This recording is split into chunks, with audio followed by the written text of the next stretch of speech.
Մայրաքաղաքի Մուրացան 109 հասցեում չեն ուզում հիշել արյունոտ շաբաթը։ Չեմ էլ ուզում հիշեմ, շատ լացելու բան ա եղել։ Հուլիսի 18-ի երեկոյան է շենքը ցնցվել Բաքում արձակված շուրջ 30 կրակոցների ձայնից։ Նենց գմփոսներ հելա, որ ինձ թվաց գազը պայթավ։ Ես տանից սերիալ էի նայում։ Այդ կրակոցները մի 9 հատ գմ, ես էլ ալնում այլի, որ կրակում են ուրախությունների բանի ժամանակ, չէ՞, երեխա մի հարսանի կլի կամ երեխա նշան է, տենց բարձր կրակոցներ ալնում շատ։ Ինձ թվաց տենց է, հետո ոնց որ կաստրուկեքի նման բան շուր կար, այդպես ձենել կար էլի, ոնց որ մետաղի ձեն կար։ Վախեցա, ասի կարող եմ գազնա, գնացի վախեցած, դեռ մեկ է տենամ դուրսը այդ ավտոն բանը լուսերը մարգած է անում։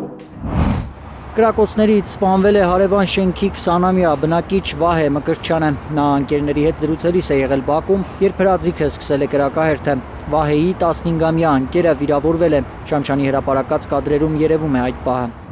Շենքի պատին ամրացված այս տեսախցիկն է ֆիքսել սպանությունը։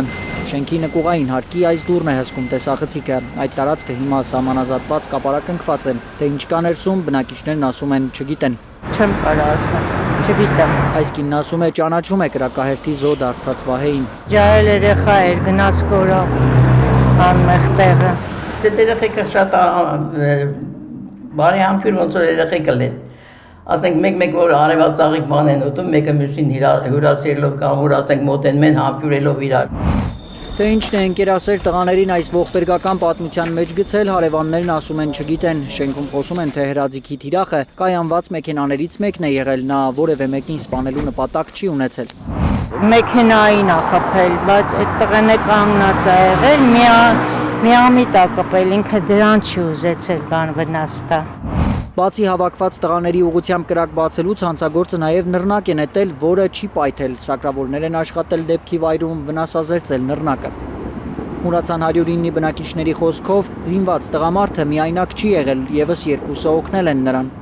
Որ արել էր, փախել էր, արդեն թողը գնացել էր, ես հետո լսեցի, որ սպիտակ ավտո են նստել, գնացել են 3 հոգի են եղել, ինչ են եղել։ Քննչական կոմիտեն մեկ մարդու ձերբակալության մասին է հայտնել, պարզ չէ հրաձիգին, թե նրա ենթադրյալ հանցակիցներից մեկին են հայտնաբերել իրավապահները։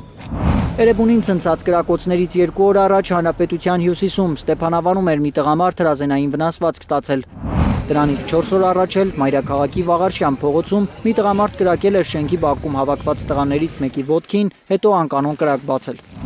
Հանրապետությունը տագնապի մեջ պահող կրակոցների ֆոնին ոստիկանության գվարդիայի իրականացրած այս օպերացիայի կադրերն է հրապարակել Երևանի քաղաքապետարանը։ Այս պապիկի ու եւս 9 մարդու ձեռքերը ոլորելով ձերբակալում են բերետավորները առանց իրավական հիմքերի վճարովի ավտոկայանատեղի կազմակերպելու համար։ Ալբերտ Սերոբյան, Միլենա Պողոսյան, Արմեն Ապրեսյան, Հայլուր։